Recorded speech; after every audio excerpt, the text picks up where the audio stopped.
நண்பர்களே, இன்று நாம் பார்க்கவிருக்கும் பாடத்தலைப்பு ஐரோப்பிய வரலாறு. சென்ற வகுப்பில் ஐரோப்பிய வரலாறு முதல் 4 அலகுகளை நாம் பார்த்திருந்தோம். அந்த வகையில் இன்று 5, 6, 7 அலகுகளை பற்றி இன்று பார்க்க போகிறோம். அந்த முதல் 4 அலகில் கடைசியாக நாம் பார்த்தது நெப்போலியன் போனபார்ட். நெப்போலியன் போனபார்ட் ஆட்சிக்கு வந்தது. பிரெஞ்சு புரட்சி முடிந்து 1790 நெப்போலியன் ஆட்சியாளராக அரியணையில் ஏறி பல சீர்திருத்தங்களை செய்தார். உலக நாடுகள் அனைத்தும் திரும்பி பார்க்கும் வகையில் ஒரு வல்லரசாக பிரான்சை உருவாக்கினார் அப்படின்னு நம்ம பார்த்தோம். இப்ப அவருடைய சரிவில் இருந்து அடுத்த அணி திரட்டல்கள் புரட்சிகள் பற்றி இன்றைய பாடத்திட்டத்தில் பார்க்க போகிறோம். இப்பொழுது சென்ற இடமெல்லாம் வெற்றி அப்படிங்கிற அளவுல நம்ம நெப்போலியனுக்கு இருக்கு. சென்ற இடமெல்லாம் வெற்றி அப்படிங்கிறதுல ஒரே ஒரு விஷயம் மட்டும் அவரால ஏற்றுக்கொள்ள முடியாத ஒரு தோல்வியாக இருக்கின்றது. பிரான்ஸ் பிரிட்டனை தோற்கடிக்க முடியவில்லை. பிரான்சின் முதல் எதிரி எதுவாக இருக்கிறது என்றால் பிரிட்டனாக இருக்கிறது. இந்த பிரிட்டனை எவ்வாறு தோற்கடிப்பது? இந்த தோற்கடித்தால் மட்டுமே நாம் முழுமையான வெற்றி அடைந்தவனாக ஆக முடியும். இந்த எண்ணம் ஓடிக்கொண்டே இருக்கிறது. அப்ப எவ்வாறு அப்படின்னு பாக்குறப்ப பிரான்ஸ் நாடு தரைப்படையில் சிறந்தது, தரைப்படை வலிமை மிக்கது. பிரிட்டனை பொறுத்தவரை கடற்படை வலிமை மிக்கது, கடற்படைகள் சிறந்தவர்கள். கடல்களின் ராணி என்று சொல்லப்படுகின்ற இங்கிலாந்து, இந்த இங்கிலாந்து இந்த கடல்களை வைத்து கடல் வாணிபத்தை வைத்து வலிமை வாய்ந்ததாக இருக்கிறது. அப்ப இந்த கடல் வாணிபத்தை சீர்குலைக்க என்ன செய்யலாம்? அதனுடைய பொருளாதாரத்தை ஆட்டம் காண வைத்தால் நம்மிடம் சரணடைந்து விடும் அப்படிங்கிற எண்ணம் இருக்கு. அப்ப இதற்காக கண்டத்திட்டம் என்ற ஒன்றை அவர் பண்றார். கண்டத்திட்டம் அப்படி என்றால் என்னன்னு சொன்னோம்னா, கடல்களின் மேல் எந்த ஒரு கப்பலும் என்னுடைய அனுமதி பெறாமல் இங்கிலாந்துக்கு நுழையக்கூடாது. இங்கிலாந்துக்குள்ள போய் வியாபாரம் பண்ணணும் அப்படின்னு சொன்னா என்னுடைய அனுமதி தேவை, எந்த நாட்டினுடைய பிரான்ஸ் நாட்டினுடைய அனுமதி தேவை என்கின்ற ஒரு ஆணையை வெளியிடுகிறார். இந்த ஆணையை வெளியிட்டவுடன் அனைத்து நாடுகளும் என தோல்வி அடைந்த நாடுகள் பிரான்ஸ் எல்லாமே ஏற்றுக்கொண்டு யாருமே என்ன பண்ணல அப்படின்னா இங்கிலாந்துக்கு போய் எந்த ஒரு வணிகத்திற்கும் செல்லவில்லை. இங்கிலாந்து உற்று பார்க்கிறது, இதிலிருந்து மீள அடுத்து என்ன நடவடிக்கை என்று இங்கிலாந்து ஒரு ஆணை வெளியிடுகிறது. இந்த ஆணையில் எந்த நாடும் என்னுடன் வணிக தொடர்பு வைத்துக் கொள்ளலாம், அதற்கு நான் முழு பாதுகாப்பு அளிக்கிறேன். அப்ப இந்த இங்கிலாந்தோட வாணிகம் புரியல அப்படிங்கிறதுனால எல்லா நாடுகளிலும் என்ன நடக்குது அப்படின்னு சொன்னா, பொருட்களுடைய பற்றாக்குறை, பொருட்களுடைய விலை ஏற்றம். ஏன்னா எல்லா பொருளுக்கும் எல்லோரும் யாரை நம்பி இருக்காங்க அப்படின்னு சொன்னா முழுக்க இங்கிலாந்தை நம்பி இருக்கிற நாடுகளாக இருக்கிறது. அப்ப ஒவ்வொரு நாடுகளாக தங்களுக்கு பாதுகாப்பு தருகிறது இங்கிலாந்து அப்படிங்கிறத வச்சு இந்த பிரான்சினுடைய ஆணையை மீறி இங்கிலாந்து வணிக தொடர்பு வைக்கிறது. ஒவ்வொரு நாடா போய் ஒரு நாடு போய் இங்கிலாந்தோட வணிகம் புரிய போகுது அப்படின்னு சொன்னா அதை உடனே எதிர்ப்பதற்கு பிரான்ஸ் வரும். பிரான்ஸை எதிர்த்து அப்படின்னா சப்போர்ட் பண்றதுக்கு ஆதரவளிப்பதற்காக இங்கிலாந்து வரும். இந்த மாதிரி கடல்களின் மேல் போர் நடந்து கொண்டே இருக்கிறது.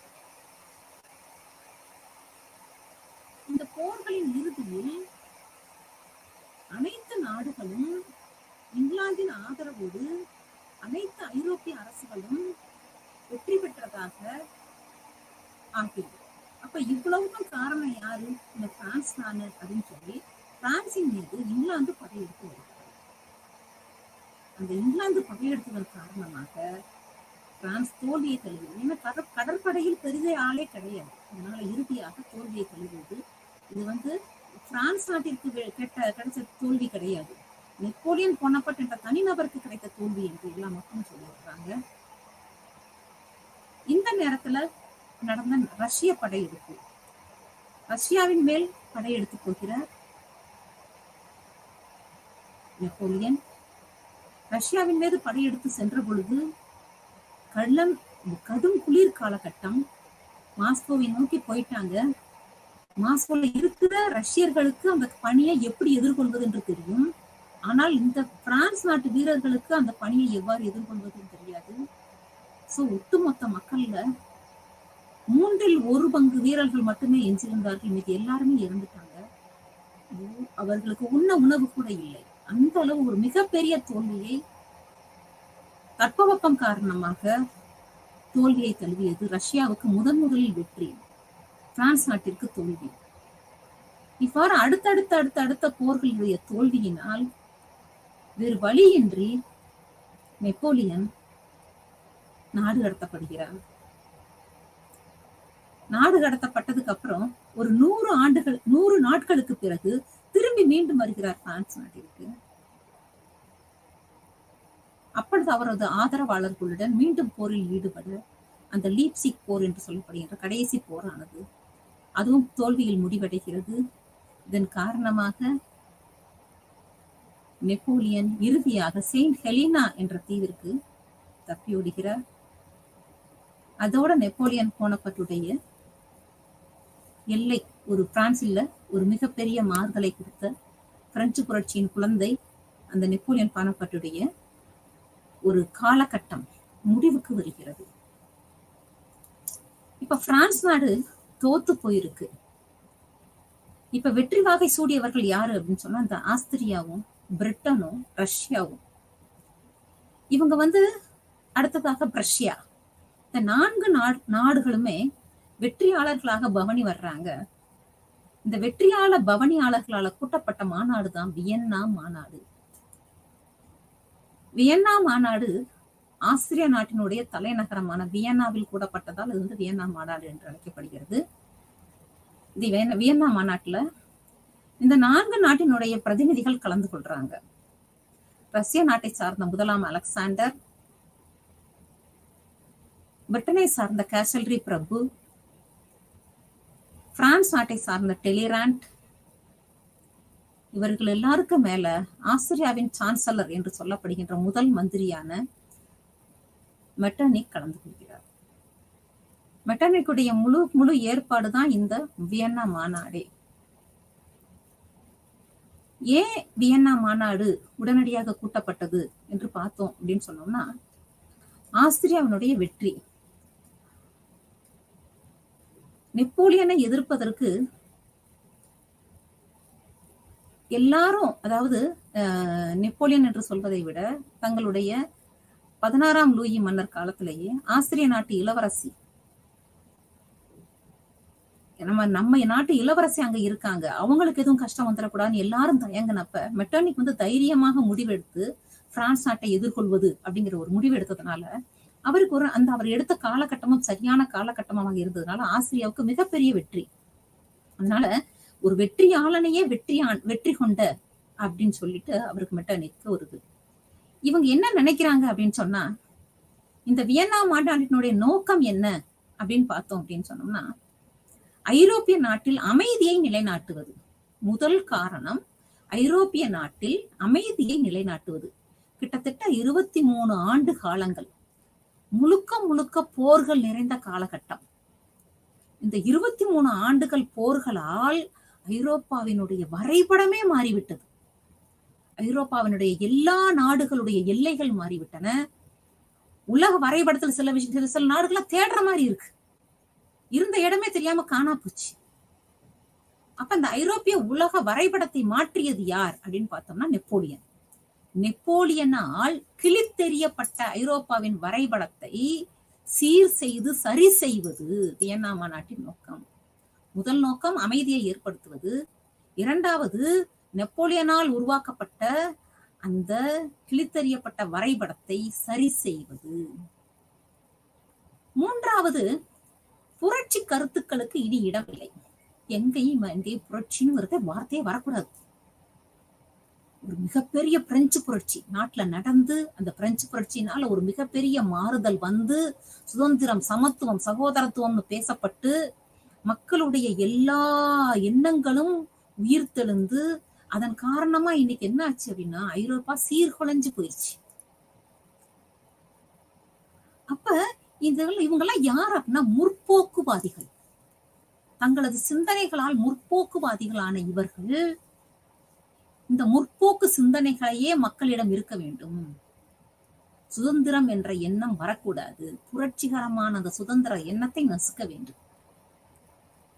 அப்ப என்ன மாதிரியான ஆட்சி கொடுக்கணும்? வரம்பிற்குட்பட்ட முடியாட்சியை வழங்க வேண்டும். வரம்பிற்குட்பட்ட முடியாட்சினா மன்னராட்சி, அரசியலமைப்பிற்குட்பட்ட மன்னராட்சி. வரம்பிற்குட்பட்ட முடியாட்சியை அமலாக்கம் செய்ய வேண்டும்.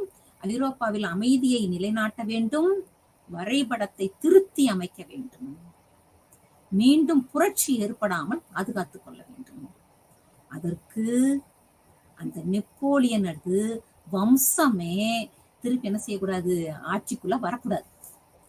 எந்த இடத்துலையும் அந்த புரட்சி எண்ணங்கள் உள்ளவர்கள் உள்ள வந்துடக்கூடாது. இதற்காக கூட்டப்பட்டது வியன்னா மாநாடு. வியன்னா மாநாட்டுல 3 விஷயங்கள் எடுக்கப்படுகின்றன. ஒன்று, முன்னிலை மீட்சி. முன்னிலை மீட்சி என்பது ஏற்கனவே அப்படின்னு சொன்னோம்னா 1790ல வரைபடம் எப்படி இருந்துச்சு? ஐரோப்பாவுடைய வரைபடம் எப்படி இருந்துச்சு? எல்லா நாட்டினுடைய எல்லைகள் எவ்வாறு இருந்தன? அதே எல்லைகளை திருப்பி மீட்டு கொண்டு வருவது. பழைய பாரம்பரிய வம்சம், எந்த வம்சம் அந்த நேரத்துல முடியாட்சி செய்து கொண்டிருந்ததோ அதே வம்சங்களை திருப்பி அரியணையில் அமர்த்துவது. மூன்றாவதாக இழப்பீடு தருவது. இழப்பீடு எந்த காரணத்தினால யாருக்கு என்ன இழப்பு, நிலப்பகுதி இழப்பா, பணம் இழப்பா, அந்த இழப்பீடை சரி செய்வது. இந்த 3 விஷயமும் திருப்பி நடக்குது. 3 விஷயமும் திருப்பி நடக்கிறப்ப எங்கெங்க எந்தெந்த வம்சங்கள் ஏற்கனவே இருந்தாங்களோ 1790ல இருந்தாங்களோ, அப்ப பிரெஞ்சு புரட்சி இந்த நேரத்துல எந்தெந்த நாடுகள் இருந்ததோ அந்தந்த நாடுகள் அந்தந்த எல்லைக்குள்ளேயே சென்றடையும். சில பகுதிகள் இப்ப சிசிலி, நோபிள்ஸ் இந்த இடமெல்லாம் பாத்தீங்கன்னா ஆஸ்திரியாவோடு இருந்தது, வெனிசியாவுக்கு கொடுக்கப்பட்டது. சில ரோம் நகருடைய சில விஷயங்கள், அதாவது அவங்களுடைய சுதந்திரம் சம்பந்தப்பட்ட சில விஷயங்கள் மாற்றி எழுதப்பட்டன. முழுக்க முழுக்க ஐரோப்பா முழுவதும் வரம்பிற்குட்ட முடியாட்சியாக, எங்கேயுமே குடியாட்சி நாடுகளே கிடையாது. குடியாட்சி நாடுகளே இல்லாம எல்லாமே முடியாட்சி நாடுகளாக மாற்றப்பட்டது. இழப்பீடுன்னு சொல்றப்ப பிரான்ஸ் நாட்டுல நெப்போலியன் போனப்பட் வந்து எலிசா தீவுல இருந்து தப்பியோடி வந்து அந்த 100 நாட்கள் வந்து பிரான்ஸ் நாட்டுல வந்து குழப்பம் ஏற்படுத்தியது. அது ஒரு மிகப்பெரிய இழப்பீடு. இந்த இழப்பீட்டு தொகையை பிரான்ஸ் நாடு கொஞ்சம் கொஞ்சமா திருப்பி கொடுக்கணும் எல்லா நாடுகளுக்கும். எந்தெந்த நாடுகளுக்கு எவ்வளவு என்று பிரதேச பகுதிகள், இழப்பீட்டு தொகை பகுதி எல்லாமே பிரிவினை எழுதப்பட்டு அதன்படி சிறிது காலத்திற்குள் பிரான்ஸ் நாடு அதை சரி செய்ய வேண்டும். அந்த இழப்பீடை சரி செய்து முடிக்கும் வரை அனைத்து நாடுகள்லாம் யாரு யாரு? ஆஸ்திரியா, ரஷ்யா, பிரஷ்யா, பிரிட்டன், இந்த 4 நாடுகள். இந்த 4 நாடுகளுடைய படைகள் எங்க இருக்கும் அப்படின்னு சொன்னோம்னா பிரான்ஸ் நாட்டில் இருக்கும். பிரான்ஸ் நாட்டில் நிலைப்படையாக இந்த 4 நாடுகளுடைய படைகள் இருக்கும். இந்த போர்க்கால இழப்பீடை சரி செய்யும் வரை. இது எல்லாமே இந்த வியன்னா மாநாட்டினுடைய முடிவுகள். அப்ப வியன்னா மாநாட்டினால யார் யாருக்கெல்லாம் நல்ல லாபம், நல்ல ஒரு சுதந்திரம் கிடைச்சது, நல்ல ஒரு அப்படின்னு பாக்குறோம்னா ஆஸ்திரியா தான் நினைச்சதை சாதிச்சிருச்சு. அதுக்கடுத்ததாக ரஷ்யா. இதுவரை உலக மாநாட்டுல எதுலையுமே ரஷ்யாவை கலந்துகிட்டது கிடையாது. ரஷ்யாவுக்கு ஒரு பெரிய அங்கீகாரம்லாம் கிடையாது. இப்ப நெப்போலியனை வென்றதால் கிடைத்த அங்கீகாரம், ஒரு வெற்றியாளனாக ரஷ்யா இருக்கு. அதனுடைய மன்னர் யாருன்னா நம்ம முதலாம் அலெக்சாண்டர். இவருக்கு கிடைத்த அங்கீகாரம், இவருக்கு நிறைய வந்து இந்த கருங்கடல் பகுதி ஆதிக்கம் அதிகமாக கிடைக்கிறது இந்த வியன்னா மாநாட்டின் மூலமாக. பிரிட்டன் பிரிட்டன் எதுக்காக கலந்துகிட்டதுன்னா, ஆக்சுவலா பிரிட்டன் வந்து நல்ல சரியாக சொல்ல வேண்டும் என்றால், பிரிட்டன் நாடு முற்போக்குவாதிகள் நாடு இல்ல. அது ஒரு பிற்போக்குவாதிகள் நாடு தான். எப்பயுமே அங்க வரம்பிற்குட்பட்ட முடியாட்சி தான் இருக்கு. மன்னருக்கு சில அதிகாரங்கள் தான் இருக்கு. அது கரெக்டா அதை சரியாக ஃபாலோ பண்ணிட்டு தான் போய்கிட்டு இருக்காங்க அவங்க. ஆனா இந்த பிரிட்டன் எதற்காக இதில் கலந்து கொண்டது என்றால், பிரிட்டன் நாட்டினுடைய முக்கியமான எண்ணம் என்னன்னா, காலனி ஆதிக்கம் மற்றும் கடல் வாணிபம். இந்த காலனி ஆதிக்க கொள்கையும் கடல் வாணிப கொள்கையும் எந்த இடத்துலயும் பாதிப்பு வந்துடக்கூடாது அப்படிங்கிறதுக்காக பிரிட்டன் கலந்துச்சு. ரஷ்யா பெயரளவில் இருக்கிறது. அப்ப இந்த 4 நாடுகளும் தங்கள் பங்கீடுகளை முறையீடா செஞ்சுக்கிட்டாங்க. அப்ப இதனால பாதிப்படைந்த நாடுகள் என்ன அப்படின்னு பாக்குறப்ப, சிறிய நாடுகள், குடியாட்சியை மையமாக கொண்ட நாடுகள் மிக பாதிப்படைகின்றன. இப்ப ஒரு பகுதியை இழப்பீடாக எடுத்து இன்னொரு பகுதியோட இணைக்கிறப்ப அந்த நாட்டினுடைய தேசியத்தை அவங்க கருத்திலேயே கொள்ளல. இந்த நாடு எந்த மதத்தை மையமாக வைத்தது? கத்தோலிக்க மதமா, புரொட்டஸ்டன்ட் மதமா? அந்த கத்தோலிக்கத்தையும் புரொட்டஸ்டன்ட் ஒன்னா சேர்க்கிறோமே, அவங்க எப்படி இணைந்து வாழ முடியும்? அந்த மாதிரி எதுவுமே பார்க்கல. அந்த பிராந்திய இன உணர்வுகளுக்கு மதிப்பளிக்காமல் இந்த இழப்பீடானது சரி செய்யப்பட்டது. அப்ப அந்த இழப்பீடு சரி செய்யப்பட்டதுக்கு அப்புறம் அந்த முடிவுல பாக்குறப்ப நாடுகளுக்கு, குறிப்பாக ஜெர்மனி, இத்தாலி மிகவும் பாதிப்படைந்த நாடுகள். ஜெர்மனி எவ்வாறாவது முன்னேறிட வேண்டும் என்று எண்ணம் கொண்டு ஒரு துடிப்பான இளைஞர் கூட்டத்தோட இருக்கு. ஆனா அவங்களை அடக்குமுறை கொண்டு அடக்கி வைத்து இப்படித்தான் இருக்கணும் என்று ஆஸ்திரியாவினுடைய கீழ் அந்த ஜெர்மனியானது அடக்கி ஒடுக்கப்படுகிறது. இத்தாலி ஏற்கனவே நான் சொன்னேன், நிலவியல் சொல்லாக மாறிவிட்டது. ஏற்கனவே நெப்போலியனால் அடக்கி வைக்க அத இத்தாலிய மேப்லயே இல்லைன்னு சொன்னோம். இப்ப பாக்குறப்பையும் வரைபடத்துல இத்தாலிய தேட வேண்டியிருக்கு. இத்தாலிக்கு சரியான தீர்வு கொடுக்கப்படவில்லை. இங்க முதல்ல நம்ம பேசப்பட்டது பார்த்தோம்னா, இதனுடைய நோக்கமே வந்து புரட்சி கருத்துக்கள் இனி வெடிக்க கூடாது, புரட்சி கருத்துக்கள் எங்கேயும் தோன்றக்கூடாது. இந்த மாதிரி நம்ம பார்த்தோம். அப்ப இந்த சுதந்திரம், சமத்துவம் இதுக்கெல்லாம் வந்து மல்லியே கிடையாது. அமைதிதான் வேணும் அப்படின்னு நம்ம பார்த்துக்கிட்டு இருக்கோம். ஆனா இந்த சுதந்திர சமத்துவ கருத்துக்களை ஏற்கனவே அனுபவிச்சு பழகுன நாடுகள், அந்த சுதந்திரத்தினுடைய ருசி கண்டவர்கள், அவங்களால இதை ஏத்துக்கொள்ள முடியல. நான் பிற்போக்குவாதியா நான் மாறிட்டேன், திருப்பி என்னால முற்போக்குவாதியா மாற முடியாது. அந்த மாதிரி எல்லா நாடுகளுடைய நிலைமை, அந்த நாடுகளுடைய இறைமை தன்மைக்கு மதிப்பளிக்கப்படவில்லை, அந்த புனிதத்தன்மை பாதுகாக்கப்படவில்லை. அப்ப பெரிய நாடுகள் மகிழ்ச்சி அடைந்தன, ஆனா சிறிய நாடுகளால அதை வந்து ஏற்றுக்கொள்ள முடியவில்லை, இந்த வியன்னா மாநாட்டினுடைய முடிவை. ஆனால் அந்த காலகட்டத்தில் நெப்போலியனுடைய ஆட்சி முடிவுறும் நிலையில் இருந்த குழப்ப சூழ்நிலைக்கு இந்த வியன்னா மாநாடு ஒரு அழகான வடிகாலாக அமைத்து கொடுத்தது. இன்னும் ஒரு சிறிது காலகட்டத்திற்கு, ஒரு 15 ஆண்டு காலம் ஒரு அமைதி, இந்த வியன்னா மாநாட்டினால் ஐரோப்பாவில் ஒரு சிறிய காலத்திற்கு அமைதி இருந்தது. அதற்கு பிறகு மீண்டும் புரட்சி ஏற்பட்டது. ஆனாலும் ஒரு குறிப்பிட்ட காலத்திற்கு ஒரு அமைதியை நிலைநாட்ட இந்த வியன்னா மாநாடு வழிவகுத்ததுன்னு சொல்லலாம். அந்த வகையில மெட்டர்னிக் வந்து தன்னுடைய எண்ணங்களில் வெற்றி அடைந்தார் அப்படின்னு சொல்லலாம். ஆனா முடிவாக நம்ம பார்த்தோம் அப்படின்னா, அந்த வியன்னா மாநாடு என்ன விஷயத்த கொடுத்துச்சு அப்படின்னா, தோல்வியைத்தான் தழுவியது. அது வந்து முழுக்க தன்னுடைய எண்ணங்களில் வெற்றி அடையவில்லை அப்படின்னே பார்க்கலாம்.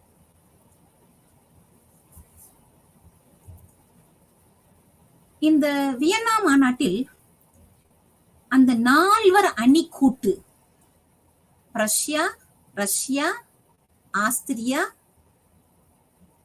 அண்ட் தென் பிரிட்டன், இந்த 4 அணிகளும் 4 நாடுகளும் 4 கூட்டாக இருக்குது. இது எந்த மாநாட்டுல அப்படின்னா, ஐலா ஷப்பேல் மாநாட்டுல முடிவு செய்யப்படுது. மெட்டர்னிக்குடைய தலைமையில் நடைபெற்ற ஐலா ஷப்பேல் அப்படிங்கிற மாநாட்டுல இந்த விஷயம் வந்து முடிவுக்கு வருது. ஒரு குறிப்பிட்ட காலம் வரை ஐரோப்பால எப்படி நெப்போலியனுடைய காலம்தான் அந்த ஐரோப்பாவினுடைய எல்லா மாறுதல்களும் சொன்ன மாதிரி அடுத்த சகாப்தம் பார்த்தோம்னா மெட்டானிக் சகாப்தம். மெட்டானிக்குடைய ஏரியா மட்டுமே. எந்த ஒரு விஷயத்தை எடுத்தாலும் அதுல முன்னிலையாக நிற்பவர் யாருன்னா மெட்டானிக் தான். எந்த ஒரு மாநாடு கூட்டப்பட்டாலும் சரி, எதுவா இருந்தாலும் சரி. அப்படி பாக்குறப்ப ஐலா சப்பேல் மாநாடு முதலில் கூட்டப்படுகிறது. அந்த ஐலா சப்பேல் மாநாட்டில் 4 அணியாக 4 கூட்டாக இந்த 4 நாடுகள் ஒருங்கிணைகிறாங்க. இந்த 4 நாடுகளுக்கும் என்ன இருந்துச்சு அப்படின்னு பார்த்தோம்னா, பிரிட்டனை எதிர்க்க வேண்டும், பிரிட்டனை திருப்பி சாரி பிரான்ஸ் நாட்டை எதிர்கொள்ள வேண்டும், பிரான்ஸ் நாட்டை அடக்கி ஆள வேண்டும். இந்த எண்ணம் மட்டுமே இந்த 4 நாடுகளுக்குள் இருந்தது. மறுபடியும் கூறுகிறேன், Prussia, Russia, Austria and Britain, இந்த 4 நாடுகளும் எதிரியாக பார்த்தது யாரை என்றால் பிரான்ஸ் நாட்டை பார்த்தன. இந்த பிரான்ஸ் நாடு திருப்பி எந்திரிச்சு வரக்கூடாது. இந்த ஒரே ஒரு மைய எண்ணம் மட்டுமே இவங்களுக்குள்ள ஒற்றுமையாக இருந்ததை தவிர இந்த நாடுகளுக்குள் வேற எந்த ஒரு ஒருமைப்பாடும் கிடையாது. ஆனால் அணியாக திரண்டு நிற்கிறார்கள். மெட்டானிக்குடைய தலைமையில் அணியாக திரண்டு நிற்கிறார்கள் பிரான்ஸ் நாட்டை எதிர்கொள்வதற்காக, ஐரோப்பாவில் அமைதியை ஏற்படுத்துவதற்காக, மீண்டும் புரட்சி ஏற்படாமல் பாதுகாத்துக்கணும் அப்படிங்கிறதுக்காக மெட்டானிக்குடைய தலைமையில நடக்குது. இந்த ஐலா சப்பேல் மாநாட்டுக்கு அப்புறம் டிராப்போ மாநாடு. டிராப்போ மாநாட்டுல என்ன நடக்குது அப்படின்னு பார்த்தோம்னா, இதுவும் வந்து மெட்டானிக்குடைய தலைமையில தான் நடக்குது.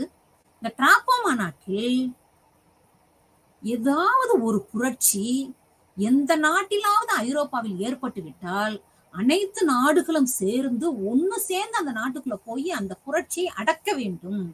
இதுக்காக நாம எல்லாரும் ஒண்ணு சேரணும் அப்படின்னு சொல்றாங்க. இந்த டிராப்போ மாநாட்டுல சொன்ன விஷயத்துல அப்பயே வந்து பிரிட்டனுக்கு எதிர்ப்பு. ஏன்னா பிரிட்டன் வந்து ஒரு தாராளமயமான கொள்கை, ரொம்பவும் முற்போக்கு எண்ணங்கள் கிடையாது. அப்ப அதால ஏத்துக்க முடியல. அந்த மாநாட்டை விட்டு வெளியேறுகிறது. அப்ப அபிப்பிராய பேதங்கள் அங்கங்க இருக்கு. இருந்தாலும் ஒரு ஒருங்கிணைந்த கூட்டணிக்குள்ள இவங்க எல்லாரும் ஒரு ஐரோப்பிய கூட்டமைப்பு அப்படிங்கிற ஒரு கூட்டமைப்புக்குள்ள 4 நாடுகளும் இருக்காங்க. லேபாக் மாநாடு. இந்த லேபாக் மாநாடு இந்த டிராப்போக்கு அப்புறம் நடக்குது. இந்த காலகட்டத்துல பிரான்ஸ் நாடு தன்னுடைய பிணைய தொகையான, நம்ம வியன்னா மாநாட்டுல பார்த்தோம், தன்னுடைய அபராதமாக கட்ட வேண்டிய இழப்பீட்டு தொகையை கட்டணும் அப்படின்னு சொன்னோம். அதை வந்து ஒரு பிணைய தொகையாக நிர்ணயம் செய்து அந்த தொகையை அவர்கள் செலுத்தும் வரை அந்த நாட்டில் ஒரு நிலைப்படை இருக்கும் அப்படின்னு நம்ம பார்த்தோம். அந்த 4 நாடுகளுடைய நிலைப்படை இருக்கும் பிரான்ஸ் நாட்டுல பார்த்தோம். இப்ப அந்த இழப்பீடு தொகையை கட்டி முடிச்சாச்சு. பிரான்ஸ் நாடு இழப்பீடு தொகையை கட்டியாச்சு. அதனால நிலைப்படைகள் எல்லாமே திருப்பி வாபஸ் வாங்கிக்கிட்டாங்க. அவங்க எல்லாருமே வந்து வாபஸ் வாங்கினதுக்கு அப்புறம் இப்ப பிரிட்டனோடு தானும் சேர இஷ்டப்படுது பிரான்ஸ். ஏதாவது ஒரு வல்லரசுகளோடு நம்ம கூட்டிணைவோடு இருக்க வேண்டும். அப்ப எந்த வல்லரசு கூட்டிணைவோடு இருக்கலாம் அப்படின்னு பாக்குறப்ப இந்த ரஷ்யா, பிரஷ்யா, ஆஸ்திரியா, பிரிட்டன் இந்த கூட்டணியோடு பிரான்சும் இணைகிறது 5வது நாடாக. அப்ப 5 கூட்டணி உருவாகிறது இந்த இடத்துல. முதல்ல 4 கூட்டணி இருந்தது வியன்னா மாநாட்டோட. வியன்னா மாநாடு முடிந்ததுக்கு அப்புறம் மெட்டானிக் சகாப்தத்துல பாக்குறப்ப மெட்டானிக் வந்து முழுக்க எங்கெங்க புரட்சி ஏற்படுதோ எல்லாத்தையும் ஒடுக்கணும் அப்படின்னு நினைச்சிட்டு மிக அழகா அவர் வந்து பாதை கொண்டு வராரு. ஜெர்மனியில மாணவர்கள் பயங்கரமான முறையில எதிர்ப்பு தெரிவிக்கிறாங்க. அங்க ஒரு அணியே திரண்டு நிக்குது இதற்கு எதிராக. ஆனா எல்லா விதமான புரட்சிகளையும் அடியோடு நசுக்கி விடுகிறார் மெட்டானிக். ஜெர்மனியிலும் சரி, இத்தாலியிலும் சரி, இந்த 2 நாடுகளில் மட்டும் அடிக்கடி புரட்சி தலை தூக்கி பாக்குது. ஆனா மெட்டானிக் வந்து இரும்பு கரம் கொண்டு ஒடுக்கிக்கிட்டே இருக்காரு. அதனால ஐரோப்பிய கூட்டமைப்பு 4 அணியாக இருந்தது, இப்ப 5 அணியாக மாறிவிட்டது. இந்த 5 அணி தான் எங்க வரப்போகும்னா முதல் உலக போர்ல வரப்போகும். முதல் உலக போர்ல பாத்தீங்கன்னா 3 நட்புறவு, 3 அச்சுறுத்தல் நாடுகள் இருக்கும். ஒரு பக்கம் நட்புறவு நாடுகள், ஒரு பக்கம் அச்சுறுத்தல் நாடுகள் வரும். இந்த நாடுகளுடைய கூட்டணி தான் அப்படி கொஞ்சம் கொஞ்சமா மாறி மாறி அங்க போய் நிற்கும் முதல் உலக போர் வர. அப்ப இந்த வியன்னா மாநாட்டின் முடிவில் ஏற்படுத்தப்பட்ட இந்த கூட்டணி இப்ப ஐரோப்பிய கூட்டமைவாக மாறி இருக்கு அப்படின்னு பார்க்கிறோம். இந்த ஐரோப்பிய கூட்டமைவு என்ன விஷயத்துக்காக நோக்கத்திற்காக போடப்பட்டது அப்படின்னா, முழுக்க முழுக்க அமைதியை நிலைநாட்ட வேண்டும், புரட்சிகளை ஏற்படுத்தக்கூடாது, ஒரு நாடு மற்ற நாட்டுக்கு எந்த விதமான வகையில இது ஒரு புரட்சியினால் ஒரு ஆபத்தோ ஏதோ ஒண்ணு ஏற்பட்டுச்சுன்னு சொன்னா அதுக்கு உடனடியாக தீர்வு கொடுக்கும் வகையில் அவர்களுக்கு கை கொடுக்க வேண்டும் ஒரு நாடு மற்ற நாடுக்கு. அதுபோல பத்திரிகை தணிக்கை செய்யப்பட்டது. எல்லா பகுதிகளிலும் பத்திரிகை தணிக்கைக்கு உட்பட்டு இப்படித்தான் இயங்கணும் பத்திரிகையானது என்று ஒரு அதுவும் சட்டமாக இயற்றப்பட்டது. எங்கேயுமே புரட்சி கழகங்கள் எதுவுமே தேர்ந்தாம அணி திரள்வது தடுக்கப்பட்டு இவங்க மட்டும் அணி சேர்ந்து இருந்தாங்க. மிச்சப்படி புரட்சி அணிகள் எங்கேயுமே கழகத்துல ஈடுபட்டாம இருக்கணும் அப்படிங்கிறதுக்காக ரொம்ப கவனமாக கையாண்டார் நம்மளுடைய மெட்டர்னிக். பிரான்ஸ் நாட்டில் இருந்த நெப்போலியனுக்கு ஆதரவாக இருந்த நெப்போலியன் தீவுல இருந்து தப்பிக்க உதவி செய்த அனைவரும் தூக்கிலிடப்பட்டு அவங்கள கைது செய்யப்பட்டு நாடு கடத்தப்பட்டு எல்லாருக்கும் வந்து என்ன கொடுத்தாச்சுன்னு சொன்னோம்னா அதற்கு அவர்களை கண்டிக்கும் விதமாக தண்டனைகள் கொடுக்கப்பட்டிருக்கிறது. அதனால இப்போதைக்கு புரட்சியாளர்கள் என்பது எங்கேயுமே இல்லை அப்படிங்கிற ஒரு விஷயத்துல இருக்காங்க. இது ஆனா ஒரு அடக்கி ஒடுக்கப்பட்ட ஒரு அமைதி. இந்த அடக்கி ஒடுக்கப்பட்ட அமைதி எத்தனை காலத்திற்கு நீண்டு இருக்குன்னு தெரியல. இப்ப நம்ம அடுத்து ஒரு புரட்சியை பத்தி பார்க்க போறோம். அந்த புரட்சி எங்க வந்து வெடிக்குது அப்படின்னு சொன்னா மெட்டர்னிக்குடைய வாசல்லையே வந்து வெடிக்குது. அவர் மெட்டர்னிக்குடைய அரண்மனை வாசல்லையே வந்து நிக்கிறாங்க புரட்சியாளர்கள். அந்த அளவுக்கு இது வித்திடப்பட்டதுன்னு நம்ம சொல்லலாம் இந்த கூட்டமைப்பினுடைய எண்ணங்கள் முடிவுகள் எல்லாமே. அடுத்து நம்ம பார்க்க போறது புனித உடன்பாடு அப்படின்னு சொல்லி பார்க்கிறோம். இந்த புனித உடன்பாடு அப்படின்னு சொன்னா என்னன்னு சொன்னோம்னா இது வந்து முதலாம் அலெக்சாண்டர் சார் முதலாம் அலெக்சாண்டர் ரஷ்யாவினுடைய மன்னர். ரஷ்ய மன்னர் வந்து என்ன நினைக்கிறாருன்னா இந்த கூட்டமைப்புகள் ஏற்படுத்துகின்ற காலகட்டத்துல இவர் வந்து மெட்டானிக்குடைய சீடன் என்று தன்னை பிரகடனப்படுத்திக்கிறார். முதலாம் அலெக்சாண்டரை பார்த்து மெட்டானிக் கூட ஒரு தடவை பயந்தாப்புல. என்னன்னு சொன்னோம்னா இவர் எங்க இன்னொரு நெப்போலியனா மாறிடுவாரோ அப்படிங்கிற மாதிரி அவருடைய எண்ணங்கள் எல்லாம் பாக்குறாங்க. ஆனா அவர் வந்து ஒரு சந்தர்ப்பத்துல என்ன சொல்லிடுறாரு அப்படின்னா முதலாம் அலெக்சாண்டர் நான் மெட்டானிக்குடைய சீடன், மெட்டானிக்குடைய வழி நடப்பேன் அப்படின்னு சொன்னதுக்கு அப்புறம் அவர் கொஞ்சம் வந்து இந்த மாதிரி விஷயங்கள் இருக்காது அப்படின்னு. அப்ப இந்த காலகட்டத்துல இவர் என்ன நினைக்கிறார் முதலாம் அலெக்சாண்டர் அப்படின்னு நினைக்கிறாருன்னா எந்த வித கூட்டமைவும் ஒரு இறை கட்டுப்பாட்டின் கீழ் இருந்தால்தான் அந்த கூட்டமைவு ஒரு பயத்தோட ஒரு பண்பாடோட கவனமாக தன்னுடைய என்ன அமைப்பின் நோக்கத்தோடு இருக்கோ அந்த அமைப்பு நோக்கத்தை செயல்படுத்தும் அப்படின்னு நினைக்கிறார்.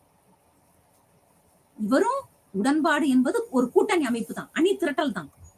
இந்த அரசியல் ரீதியான அணி திரட்டல் தான். அந்த அரசியல் ரீதியான அணி திரட்டலுக்கு இவர் என்ன செய்யறாரு அப்படின்னா ஒரு அரசியல் சாயம் மட்டும் பூசாம மத சாயத்தையும் சேர்த்து பூசுகிறார்.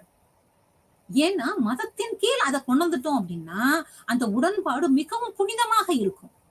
அந்த உடன்பாட்டில் உள்ள அனைத்து விஷயங்களும் புனிதத்தோடு ஏற்றுக்கொள்ளப்படும் பொழுது மிக சரியாக பின்பற்றப்படும் அவர் நினைக்கிறார். அதனால முதலாம் அலெக்சாண்டர் இதே 4 கூட்டணியை புனித உடன்பாட்டின் கீழ் கொண்டு வர்றார். இவர் வந்து முழுக்க முழுக்க ஒரு அந்த காலகட்டத்துல இருந்த ஒரு பெண் ஞானி, அந்த இவருக்கு ஒரு குருவாக இருந்தாங்க. அவங்க சொன்னதை கேட்டு அந்த வேதாந்தத்தின்படி அந்த இறை சித்தாந்தத்தின்படி கடவுளுக்கு எப்படி அஞ்சி நடுங்க வேண்டும், நம்ம கடவுளின் பிள்ளைகள் அனைவரும் நம் தகப்பனுக்கு என்ன மாதிரியான சேவை செய்ய வேண்டும் அப்படின்னு சொல்லி அவருடைய சித்தாந்தத்தை வந்து அந்த புனித உடன்பாட்டுல எழுதுறாரு. இந்த மாதிரி எல்லாம் இருக்கணும், கடவுளுக்கு அடங்கி ஒடுங்குகின்ற பிள்ளைகளாக இருப்பவர்கள் மட்டுமே இந்த உடன்பாட்டினுடைய நோக்கங்களை கரெக்டாக சரியாக நிறைவேற்ற முடியும் அப்படின்னு நினைக்கிறார் அவர். அதன் காரணமாக இந்த புனித உடன்பாடு ஏற்றுக்கொள்ளப்படுகிறது. இந்த புனித உடன்பாட்டுல முதலாம் அலெக்சாண்டருக்காக கையெழுத்து விடுறாங்க எல்லாருமே. ஆனா அந்த அளவுக்கு அவங்களுக்கு எதுலையுமே உடன்பாடு இல்லை. நம்ம என்னைக்குமே கட்டாயப்படுத்தி ஒருத்தவங்கிட்ட மதத்தையோ அரசியல் கொள்கையோ புகுத்தவே முடியாது. அவங்களுடைய எண்ணம் அந்த எண்ணத்தோட ஒன்றி வந்தால் மட்டுமே அதை வந்து செயல்படுத்த முடியும். அப்ப அந்த புனித உடன்பாட்டினுடைய நோக்கம் ஏற்கனவே கூட்டமைப்பில் செயல்படுத்தப்பட்ட விஷயங்கள் தான், அதே நோக்கம்தான். இவர் என்ன சொல்றாரு அப்படின்னா, அமைதி அப்படின்னு சொன்னா இறைவனின் தலைமையின் கீழ் அமைதி. நம்பிக்கை, இறைவழி கோட்பாட்டில் நம்பிக்கை. பகை உணர்வு இருக்கக்கூடாது, சகோதரத்துவம் இருக்கணும் அப்படின்னா நம்ம அனைவரும் கடவுளின் பிள்ளைகள். கடவுளின் பிள்ளைகள் அப்படிங்கறதுனால சகோதரத்துவத்துடன் எல்லா நாடுகளும் ஒருங்கிணைந்து இருக்கணும். அந்த மாதிரி எண்ணங்களை இவர் கொடுக்கிறார். நம்ம ஏற்கனவே சொல்லியிருக்கோம் எப்படின்னு சொன்னா, ரஷ்யா இதுவரை எந்த மாநாட்டிலையும் கலந்துக்கல. எந்த ஒரு விதத்திலையும் அதை ஒரு பெரிய ஆளா யாரும் நினைக்கல. ஒரே ஒரு விஷயம், அந்த மாஸ்கோல நான் சொன்ன கடும் பணி காரணமாக நெப்போலியனுக்கு ஏற்பட்ட தோல்வி, அதுக்கு இவங்க வெற்றியாளர் ஆயிட்டாரு முதலாம் அலெக்சாண்டர். அவ்வளவுதான். அப்ப மிச்சப்படி முதலாம் அலெக்சாண்டர் ஒரு உலக வல்லரசாகவோ ஒரு பெரிய இதாவோ நினைக்கிறதுக்கு அங்க இன்னும் இல்ல. அவரு பிரான்ஸ் பக்கம் போயிடக்கூடாதுங்கிறதுக்காக தான் இவங்க அணியில கூட்டணியிலே வச்சிருக்காங்க. அவ்வளவுதான். அப்ப இந்த கூட்டமைப்பு ஐரோப்பிய கூட்டமைப்பில் இருந்த அதே விஷயங்கள் புனித உடன்பாட்டில் ஏற்பட்டது. அப்ப அந்த புனித உடன்பாடு ஒரு பெயரளவில் ஏற்பட்ட ஒரு ஒப்பந்தம் வச்சுக்கலாம். அது ஒரு மாதிரியான ஒப்பந்தம். இந்த கூட்டமைப்பு நாடுகளே இறை நம்பிக்கையின் கீழ், இறை சித்தாந்தத்தின் கீழ் போடப்பட்ட ஒப்பந்தமாக இந்த புனித உடன்பாடு ஏற்படும். அதனால புனித உடன்பாடு முதலாம் அலெக்சாண்டருடைய மறைவுக்கு பிறகு அதை பத்தி யாருமே பேசல. அது அப்படியே மறைஞ்சு போயிருச்சு. அது ஒரு தோல்வியை தழுவிய ஒரு விஷயம் கூட நம்ம நினைச்சுக்கலாம். அந்த புனித உடன்பாடானது இதுவும் ஐரோப்பிய அரசியலில் ஒரு அணியாக திரண்டு நின்றது. ஆனா முழுக்க முழுக்க இது எப்படின்னு சொன்னா ஒரு புரொட்டஸ்டன்ட் அமைப்பு. அப்ப இந்த புரொட்டஸ்டன்ட் அமைப்புக்குள்ள சில கத்தோலிக்கர்கள் இருப்பாங்க. அவங்களால என்ன செய்ய முடியலன்னா அதுல ஈடுகொண்டு உள்ள போக முடியல. அதுபோல அங்க போப்பாண்டவருக்கு ஒரு பெரிய ஒரு பதவியோ பெரிய ஒரு இருப்போ அவருக்கு அந்த இடத்துல கொடுக்கப்படல. அப்ப இந்த மாதிரி சில குறைகள் அங்க புனித உடன்பாட்டுல, ஏன்னா ரஷ்யாவுடைய அதிகாரம் மட்டுமே மேலோங்கி இருக்கிற மாதிரி இருந்தது. அப்ப ரஷ்யாவுடைய சுயநலமும் அங்க தெரிஞ்சிச்சு. அப்ப எல்லா நாடும் சும்மா இல்ல. ஒரு கூட்டமைப்புக்குள்ள இருக்கும் அப்படின்னா ஒவ்வொரு நாடும் தன்னுடைய நாட்டை எவ்வாறு மேம்படுத்துவது அப்படிங்கிற ஒரு சுயநல எண்ணம் எல்லா நாட்டிற்குள்ளும் இருக்கு. அந்த அடிப்படையாக தான் இவங்க எல்லாருமே ஒருங்கிணைறாங்க. அப்ப புனித உடன்பாடு என்பதும் ரஷ்யாவினால், அவர் ரஷ்யாவுக்கு என்னமே எப்பன்னு சொன்னா அந்த கருங்கடல் பாதை, இந்த கருங்கடல் பாதைக்குள்ள யாரும் உள்ள வந்துடக்கூடாது. தனக்கு மட்டுமே அந்த எண்ணம், அந்த அந்த கடல் வழி பாதை வேணும். அந்த எண்ணம் எப்பயுமே இருக்கும். கருங்கடல் வழிப்பாதை முழுக்க முழுக்க அந்த ரஷ்யாவுக்கு. இதன் காரணமாக ஏற்பட்டதான் புனித உடன்பாடு. ஆனா அந்த புனித உடன்பாடு முழுக்க முழுக்க தொடர்ச்சியாக நல்ல விஷயத்த கொடுத்துச்சா அப்படின்னு பார்த்தா அது இல்ல. அது ஒரு அணி, அவ்வளவுதான். அது ஒரு கூட்டமைப்பு அணி, ஒரு காலத்தில் ஏற்படுத்தப்பட்டது. அவருடைய காலத்திற்கு பின்பு அது நிலைத்து நிற்கவில்லை. ஏன்னா அதுல கையெழுத்திட்ட மக்களே சும்மா கையெழுத்து போட்டாங்களே தவிர, கையொப்பம் விட்டார்களே தவிர, அவர்கள் மனசார அந்த இறை இதோட சேர்ந்து பண்றதுக்கு அவங்க யாருமே தயாராக இல்லை. அதனால அந்த புனித உடன்பாடானது அதுல தோல்வியை தழுவியது அப்படின்னு சொல்லலாம். அப்ப இந்த வியன்னா மாநாட்டுல இருந்து மெட்டர்னிக் அடக்கி ஒடுக்கி வச்சிருக்காரு. இப்ப பார்க்க போறது நம்ம புரட்சியை பார்க்க போகிறோம். புரட்சி என்றால் 1830 வருடத்தில் ஏற்பட்ட ஜூலை புரட்சி ஒன்று. அடுத்து கொஞ்ச நாள் கூட நீடிச்சு நிக்கல. 1848 வருடம் ஏற்பட்ட பிப்ரவரி புரட்சி ஒன்று. முதல்ல 1830 வருடம் ஏற்பட்ட ஜூலை புரட்சியை பத்தி பார்ப்போம். இது இரண்டுமே எங்க வெடிச்சதுன்னா பிரான்ஸ் நாட்டுல வெடிச்சிச்சு. பிரான்ஸ் நாட்டுல வெடிச்சிச்சுன்னா என்ன சொல்லுவாங்கன்னா, பிரான்ஸ் நாட்டுல ஒருத்தர் தும்முனா அது ஐரோப்பா முழுவதும் எதிரொலிக்கும். அப்ப இங்க ஒரு புரட்சி தோன்றினால் இதை சுற்றி அனைத்து நாடுகளிலும் இதனுடைய தாக்கம் ஏற்பட்டது, இதனுடைய பாதிப்பு ஏற்பட்டதுன்னு சொல்லலாம். அங்கேயும் உடனே புரட்சி, அங்கங்க குட்டி குட்டியா இந்த புரட்சியினால்.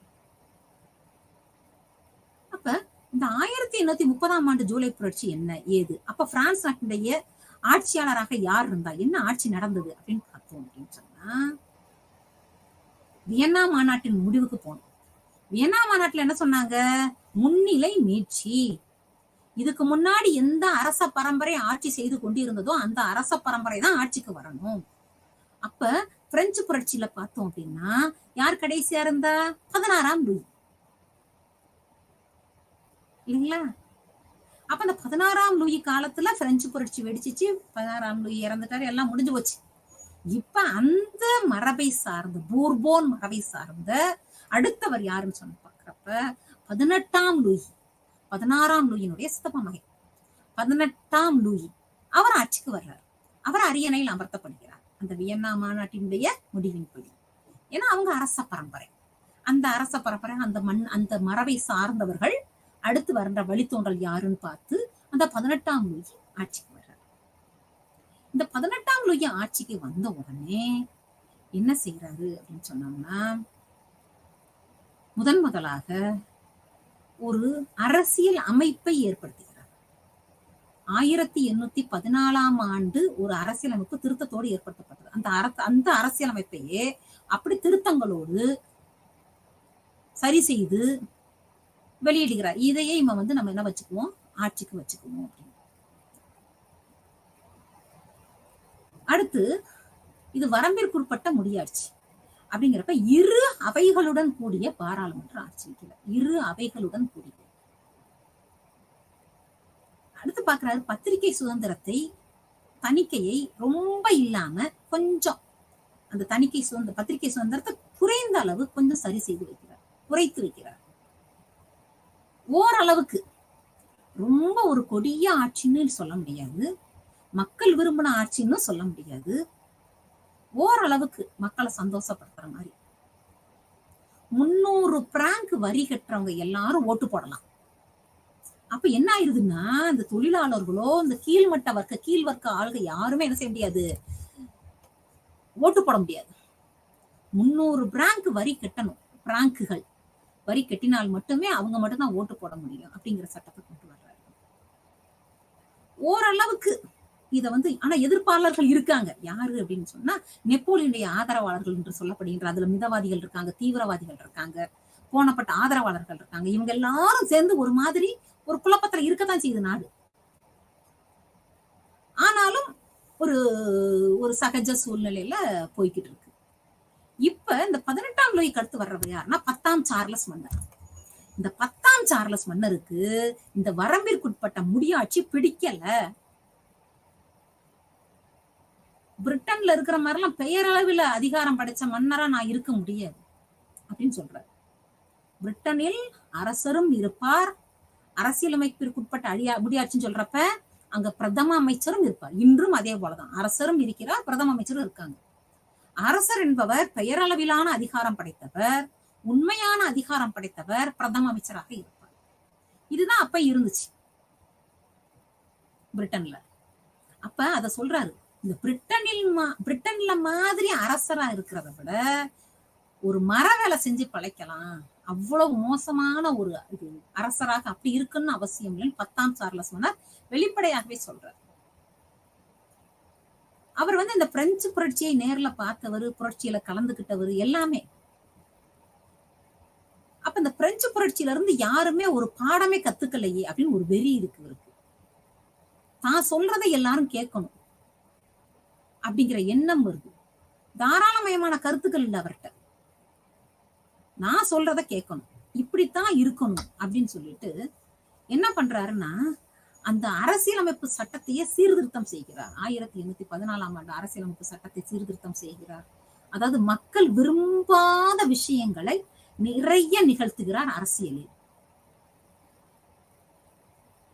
அப்ப மக்களுக்கு இது பிடிக்கல, இவர் செய்யற விஷயம் எதுவுமே பிடிக்கல, மக்களுடைய உத்தரவையும் இவர் கேட்கல. தேசிய கடனுடைய அந்த வட்டி சதவிகிதத்தை குறைப்பது, கூட்டுவது, ஏற்கனவே பிரெஞ்சு புரட்சியில காரணமே அந்த நிதி பற்றாக்குறை தான். இது எல்லாமே திருப்பி நடக்கிற மாதிரி இவருடைய நடவடிக்கைகள் எல்லாமே இருக்கு. 10ஆம் சார்லஸ் உடைய நடவடிக்கைகள். அப்ப ஒரு கட்டத்துல மக்களுக்கு ரொம்ப ஒரு வெறுப்பு வந்துருது. ஏன்னா மக்கள் எல்லாருடைய ஆட்சியையும் பார்த்தவர்கள். மக்கள் அவர்களுக்கு 16ஆம் லூயியும் தெரியும், நெப்போலியனையும் தெரியும், பிரெஞ்சு புரட்சியும் தெரியும் அவங்களுக்கு எல்லாருமே.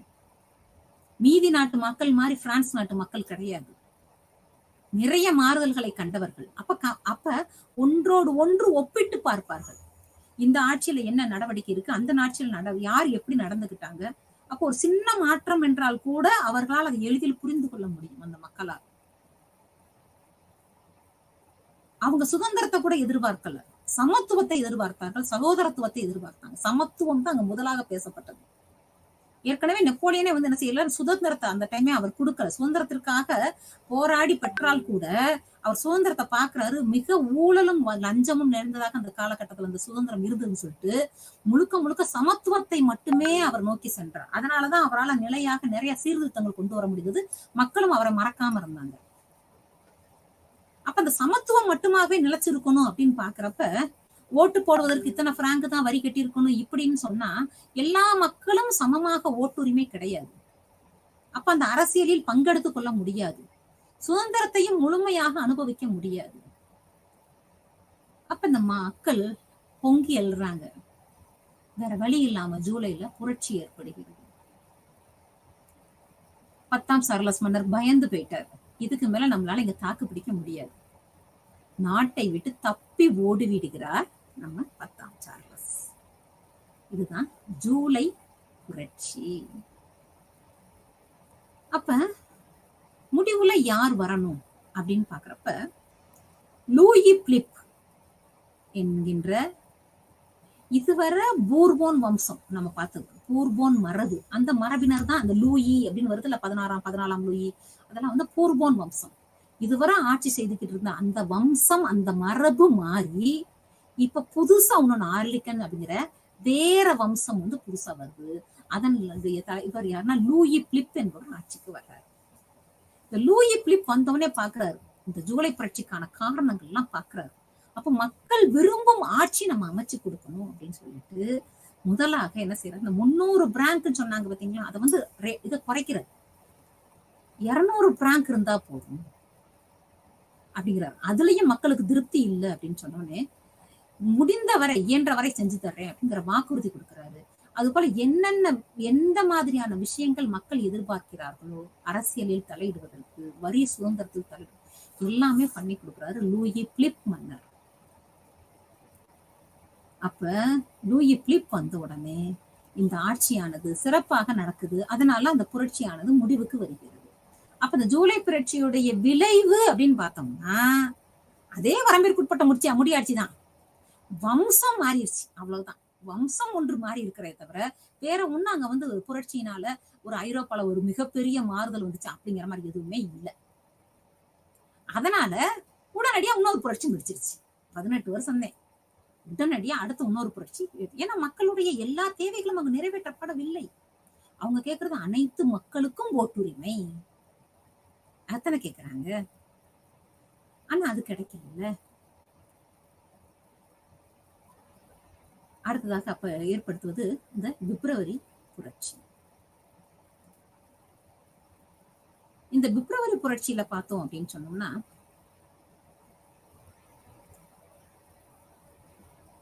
லூயி பிலிப் போக போக எப்படி இருக்காரு அப்படின்னு சொன்னா, முதல்ல மக்கள் விரும்பும் ஆட்சியை அமைச்சு கொடுக்கிறதா வந்தவரு, அவருடைய பயம், ஒரு இயலாமை, பிரிட்டன் நாட்டை பார்த்து பயம், அடுத்த நாடுகளை பார்த்து பயம். அப்ப மக்களால அத ஏத்துக்கல முடியல. நான் எல்லா மக்களுக்கும் சரிசமமாக எல்லா விஷயங்களும் தருகிறேன், சுமத்தம் தரேன்னு வார்த்தையில சொன்னா கூட அவருடைய அயலுறவு கொள்கையோ உள்நாட்டு கொள்கைகளோ ஏற்புடையதாக இல்லை. மக்கள் தைரியமான ஒரு மாட்சிமை பொருந்திய ஒரு மன்னரைத்தான் விரும்புவாங்க. அப்ப இவருடைய வெளிநாட்டு கொள்கைகள், அயலுறவு கொள்கைகள் மக்களுக்கு ஏற்புடையதாக இல்லை. அப்ப இத வச்சு பாக்குறப்ப, இதே காலகட்டத்துல உள்ளுக்குள்ளையும் மன்னருக்கு அதிகாரம் அதிகமா இல்லை அப்படிங்கறத தெரிஞ்சுக்கிட்டு வேற சில மக்கள் அவங்க வந்து என்ன பண்றாங்க அப்படின்னா, அதிகாரத்தை தங்கள் கையில எடுத்துக்கிட்டு, இந்த பிரபுக்கள் என்று சொல்லப்படுபவர்கள், அங்க என்ன சொல்லப்பட்டிருக்கு அப்படின்னு சொன்னோம்னா, மரபுரிமைப்படி பிரபுக்கள் அங்க வந்து ஆட்சியில இருப்பாங்க அப்படின்றது. அப்ப ஒரு அப்பாக்கு அப்புறம் மகன், அவங்க வந்து பிரபுக்களாவே இருந்துகிட்டே இருப்பாங்க அந்த அவையில். அவங்கள வந்து எலெக்ஷனும் கிடையாது, எதுவுமே கிடையாது, தேர்வு முறையே கிடையாது.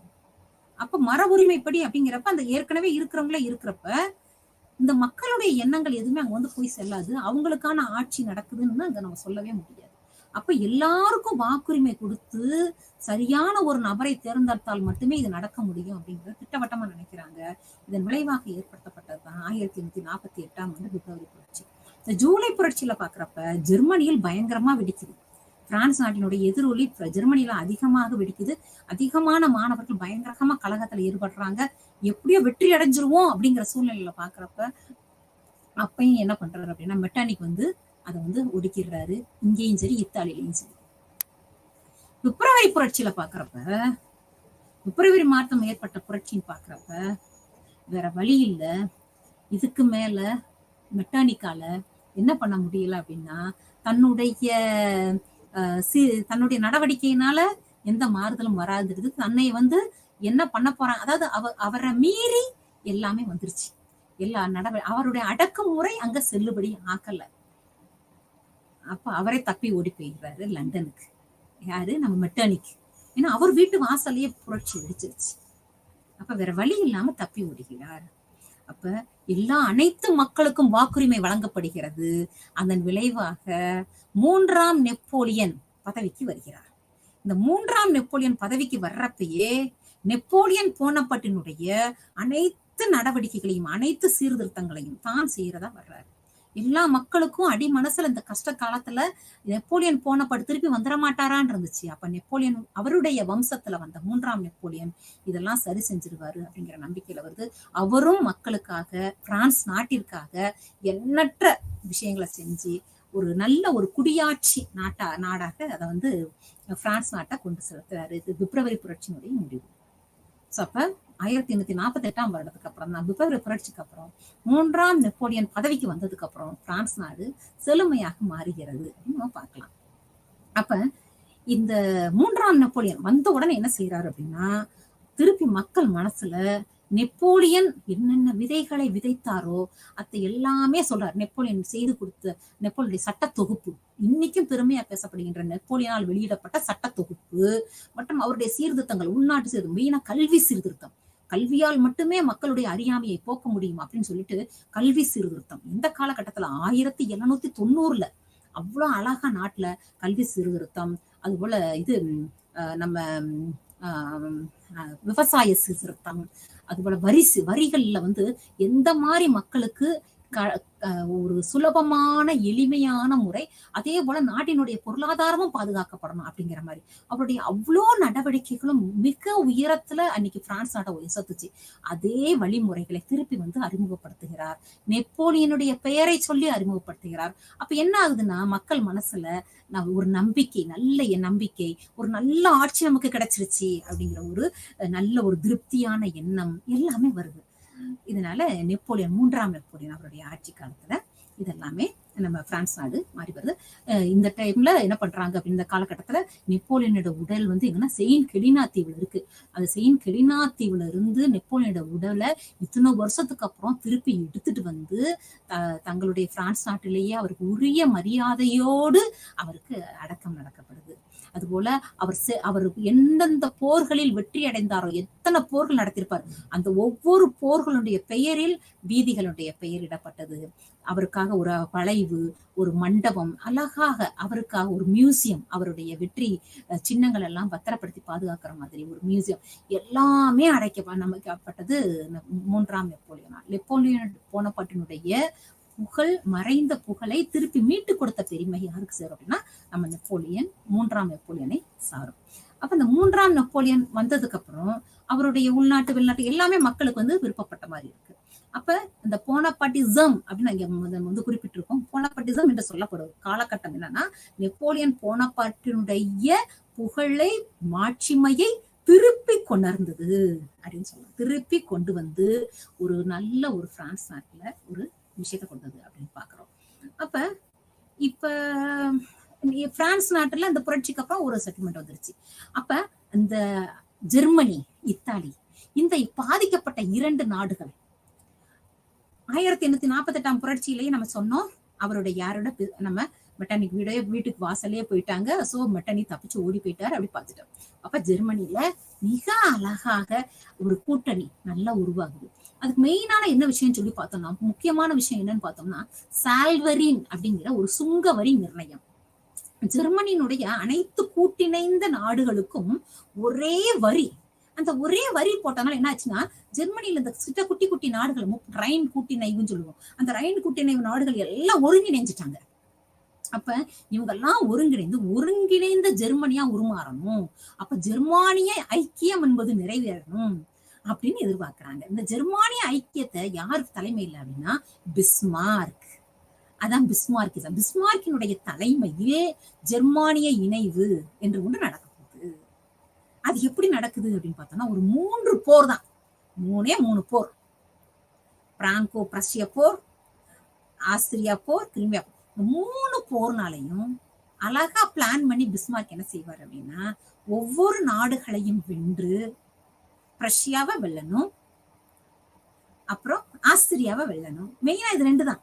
இது 2ஐயும் வென்னதுக்கு அப்புறம் ஒருங்கிணைந்த ஒரு ஜெர்மானி இணைவை கொடுத்தவர் யாருன்னு சொன்னோம்னா பிஸ்மார்க்.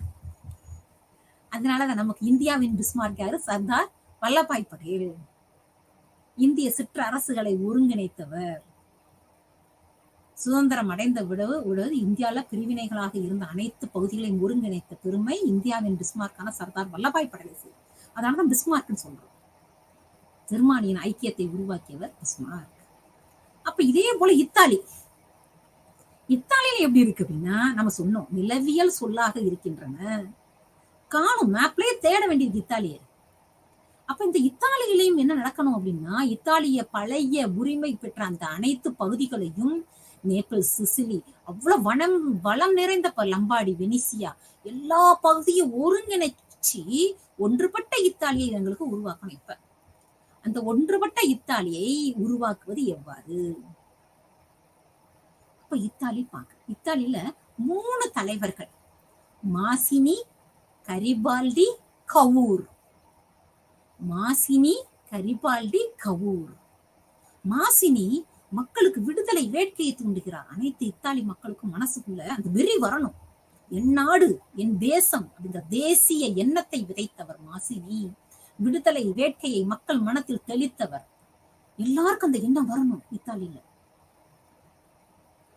அப்ப கரிபால்டி என்ன பண்றாரு அப்படின்னு சொன்னா, அவரு ராஜதந்திர நடவடிக்கை அப்படின்னு சொன்னா எந்த மாதிரியான நடவடிக்கை அப்படின்னா, இந்த இத்தாலிய இணைவு நடைபெறணும்னா நமக்கு வல்ல அரசுகள் உதவி இருந்தா தான் நம்மளால வெற்றி பெற முடியும். அது அவர் தெரிஞ்சிருச்சு. அப்ப இந்த வல்லரசுகள்கிட்ட போய் எப்படி உதவியை வாங்குவது?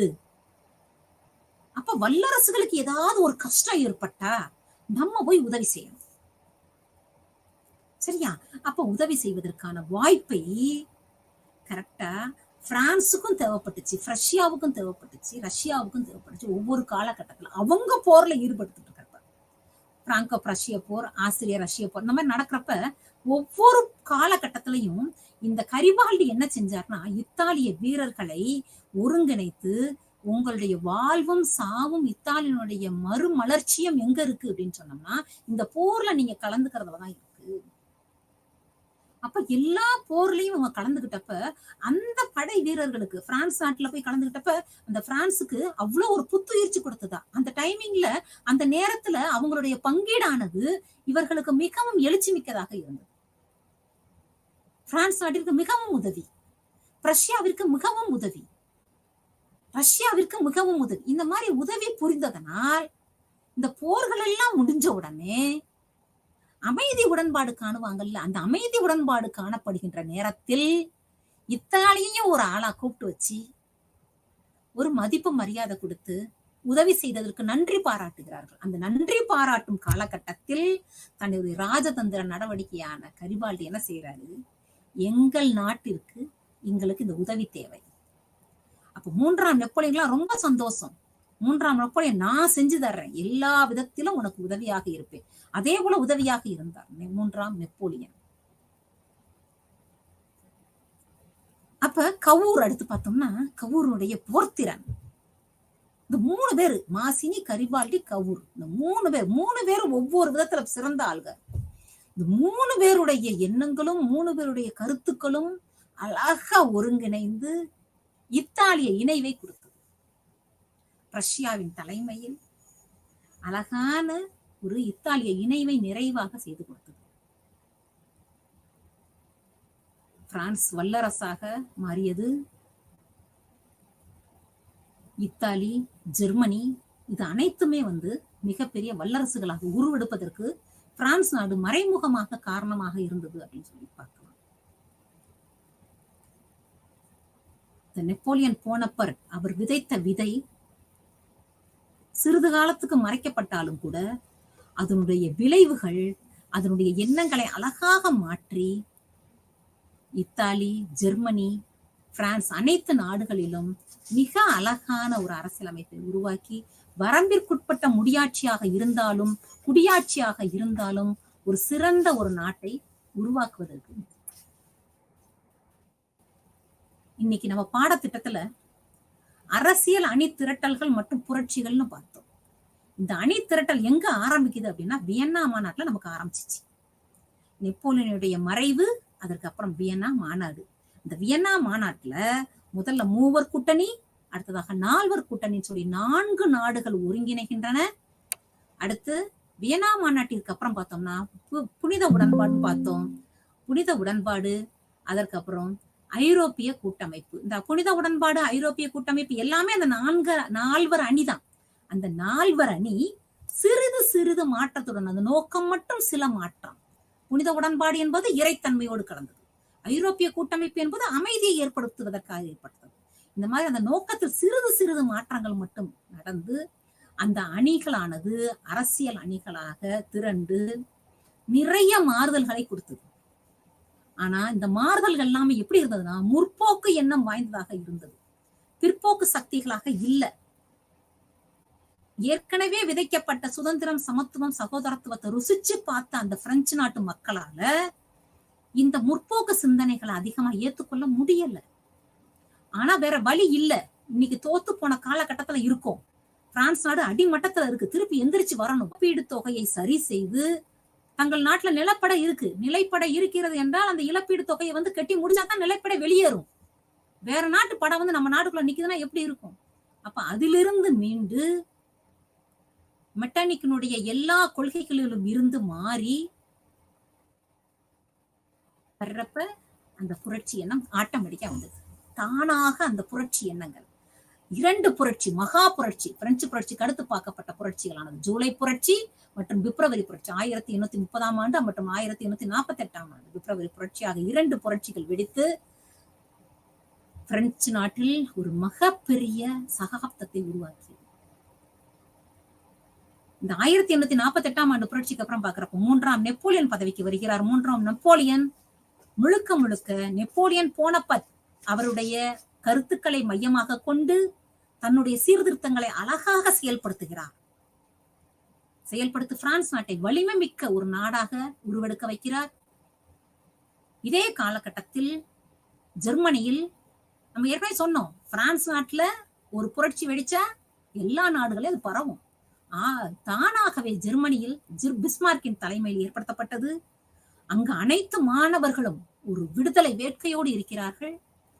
அவர்களை ஒருங்கிணைத்து 3 போர், இந்த 3 போர்களின் மூலம் ஜெர்மானிய இணைவு என்று சொல்லப்படுகின்ற ஜெர்மானிய ஐக்கியம் நடைபெறுகிறது.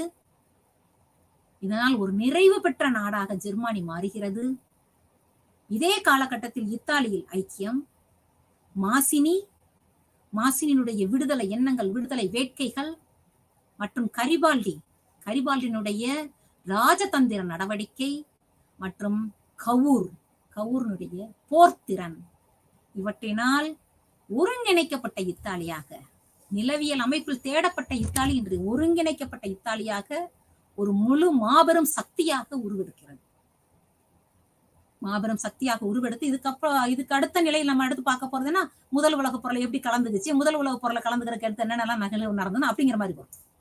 இப்ப ஒரு மாபெரும் சக்தி, இந்த மாபெரும் சக்தி ஒரு மாபெரும் தொழில் புரட்சியை ஏற்படுத்துகிறது.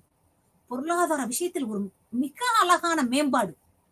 பிரிட்டனில் துவங்கி பிரான்ஸ், ஜெர்மனியில் மிக அதிவேகமான ஒரு வளர்ச்சி, பொருளாதார வளர்ச்சி, திட்டமிட்ட வளர்ச்சி, நல்ல ஒரு செழுமையான பாதை. எல்லாமே காலனி ஆதிக்க நாடுகள்.